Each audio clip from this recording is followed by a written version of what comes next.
안녕하십니까. 이어서 경남 뉴스입니다. 사천 바다 케이블카가 지난해 말 기공식을 열고 본격적인 공사에 들어갔습니다. 그런데 예산이 애초보다 많이 늘어나는 등 앞으로 해결해야 할 과제가 만만치 않을 것으로 보입니다. 최세진 기자가 짚어봤습니다. 각산과 초양도를 잇는 사천 바다 케이블카 사업.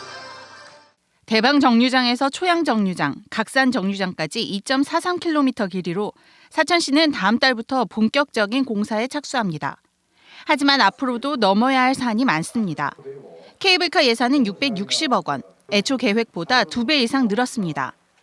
현재까지 투입된 예산은 국도비 50억 원과 시비 170억 원, 올해도 국비 20억 원과 시비 70억 원이 추가로 투입됩니다. 절반이 넘는 350억 원의 예산을 추가로 확보해야 합니다. 여기다 관람객을 위한 휴게 편의시설 설치에 드는 100억 원의 예산도 추가돼야 합니다.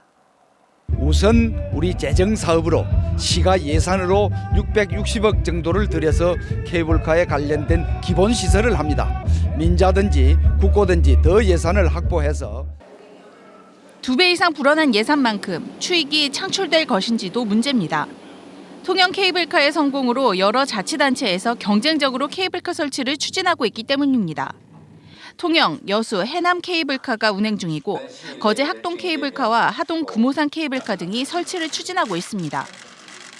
단순히 경관 조망을 위해서 케이블카를 우죽순처럼 설치한다는 것은 경쟁력이 없다고 판단이 됩니다. 전문가들은 특화된 관광 자원의 확보가 사천 바다 케이블카의 성공을 담보할 수 있다고 지적합니다. KBS 뉴스 최세진입니다. 경상남도가 복합 리조트 선정에 실패하면서 진해 글로벌 테마파크 사업 추진에도 빨간불이 켜졌습니다.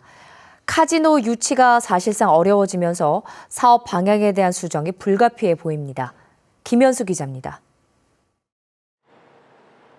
경상남도는 정부 복합 리조트 사업에 탈락하더라도 진해 글로벌 테마파크 사업은 계속 추진하겠다는 입장을 지난해부터 밝혀왔습니다. 정부에서 승인을 해주든 안 해주든 경상남도의 입장으로 복합 리조트 산업을 지금 할 수 있습니다. 진해 글로벌 테마파크는 경제자유구역 안에 있기 때문에 5억 달러 이상의 외국 자본을 유치할 경우 경상남도가 정부에 카지노 허가를 신청할 수 있다는 규정을 근거로 한 것입니다. 하지만 정부가 복합 리조트 사업자를 당초보다 대폭 축소한 것을 보면 경상남도가 외자 유치를 하더라도 카지노 허가를 받아낸다는 보장은 없습니다. 전 세계적인 카지노 사업 불황으로 수익성이 크게 나빠지고 있기 때문입니다. 신청을 하면 정부가 해줄지 안 해줄지 사실은 좀 칼자루를 정부가 쥐고 있잖아요. 그러니까 외국인들이 안 들어오는 거예요. 여기다 진해 글로벌 테마파크의 핵심인 영화와 게임을 주제로 한 테마파크 조성을 위해 미 폭스사와 투자 협약을 체결했지만 유치 여부는 불투명합니다. 이 때문에 경상남도는 진해 글로벌 테마파크 사업과 관련해 사업 방향 등을 전면 재검토해 추진할 것으로 알려졌습니다. KBS 뉴스 김현수입니다. 새누리당 경남도당이 오는 4월 13일 치러지는 김해시장 재선거 후보를 당원과 국민여론조사 경선으로 가리기로 했습니다. 새누리당 경남도당 공천관리위원회는 어제 6차 회의를 열고 당원 전화조사 30%, 국민여론조사 70%로 김해시장 후보를 결정하기로 했습니다. 공천위는 다음 달 5일과 6일 이틀 동안 1차 경선을 벌여 9일과 10일 1, 2위 결선 투표를 통해 김해시장 후보를 확정할 계획입니다. 김해시장 재선거에 새누리당에서는 김성우, 김정권, 김천영, 이태성, 정용상 예비후보 등 5명이 경선을 치를 예정입니다. 경상남도 선거관리위원회가 인터넷 게시판에 특정 지역과 인물에 대해 비하하거나 모욕하는 글을 80차례 올린 익명 사용자에 대해 처음으로 수사를 의뢰했습니다. 선관위 조사 결과 고도의 저격수 필명 사용자는 20대 총선과 관련해 특정 지역을 비방하거나 특정 예비 후보를 모욕하는 글을 80차례 인터넷에 올린 혐의를 받고 있습니다. 김해 중부경찰서는 스마트폰 채팅 애플리케이션으로 불특정 남성들에게 연락한 뒤 성매매를 알선한 혐의로 29살 이모 씨 등 2명을 불구속 입건했습니다. 이 씨 등은 이번 달 초부터 스마트폰 채팅 애플리케이션에서 남성들에게 무작위로 연락해 돈을 받고 성매매를 알선한 혐의를 받고 있습니다. 여야가 지난 23일 선거구 획정 기준을 합의하면서 의령, 함안 합천 선거구가 분리돼 다른 지역구에 통합될 것으로 보입니다. 해당 지역 주민들 강하게 반발하고 있습니다. 김준원 기자입니다. 15만 국민에게 공식 사과하라! 사과하라! 의령군과 함안군 주민 1,300여 명이 목소리를 높입니다. 강한 항의의 뜻으로 의령군 의회의장은 삭발까지 감행했습니다. 여야가 선거구 획정안 기준에 합의하면서 현재 의령 함안 합천 선거구가 갈라질 것이 유력하기 때문입니다. 함안과 의령은 기존 밀양 창녕 선거구에, 합천은 산청 함양 거창 선거구에 합쳐질 것으로 예상되고 있습니다. 주민들은 지역 국회의원이 공석인 상황에서 지역 의견을 반영할 기회조차 없었다며 격분합니다. 우리 지역민으로서는 아예 소외받고 천대받는 그런 실정입니다. 인격을 무시하고 선거구 분할을 쪼갠다 하는 자체는 있을 수 없는 일이며, 특히 선거구 최소 인구보다 적은 산청 함양 거창은 그대로 두면서 최소 인구를 넘긴 의령 함안 합천이 갈라져야 한다는데 큰 불만입니다. 4년 후에는 함안이라든지 밀양이라는 작년에 인구가 그만큼 늘어나면은 이 의령은 또 어디로 가라고.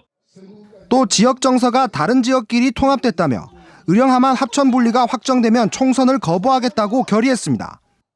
밀양과는 전혀 교류도 없고 여기 지역 버스 노선 하나도 없는 곳입니다. 주민등록증을 반납을 하고 총선을 거부할 것입니다. 지역 여론을 외면한 선거구 획정에 앞으로 민의가 제대로 반영될지 우려가 제기되고 있습니다. KBS 뉴스 김준원입니다.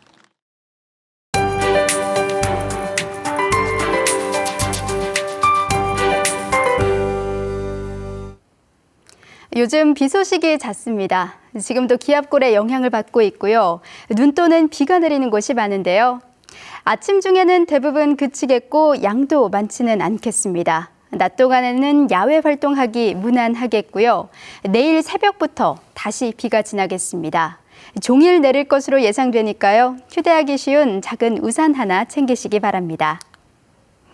비가 지난 뒤에는 추위가 찾아오겠습니다.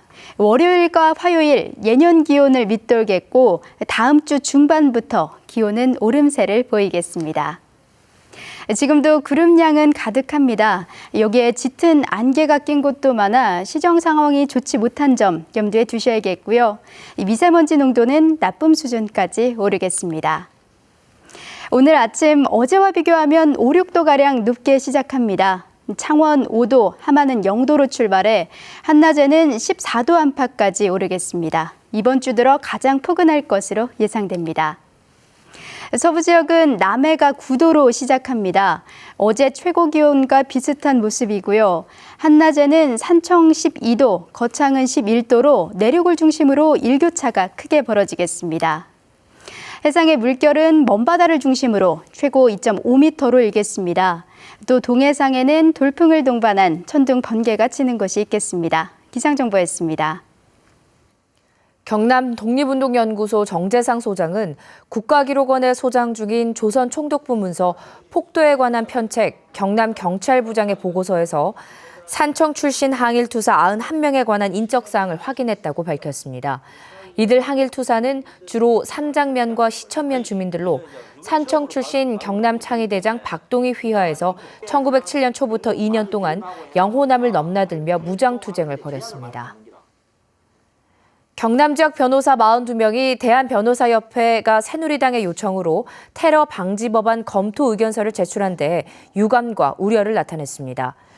이들은 성명서에서 여야가 대립하는 법안에 대해 특정 정당의 요청을 받아 의견서를 낸 것은 부적절하고 의견서도 법리적 검토는 생략하고 비법률적 결론을 내렸다고 비판했습니다. 고성군은 지속적인 업무에 종사하고 있는 고성군 공공부문 비정규직 70명을 오는 3월 1일부터 정규직으로 전환한다고 밝혔습니다. 고성군은 지난해 중순부터 2년 이상 근무한 비정규직 근로자를 대상으로 실태 조사를 해 정규직 전환을 추진해왔으며 지난달 면접을 거쳐 최종 전환 대상자를 발표했습니다. KBS 뉴스를 마칩니다. 고맙습니다.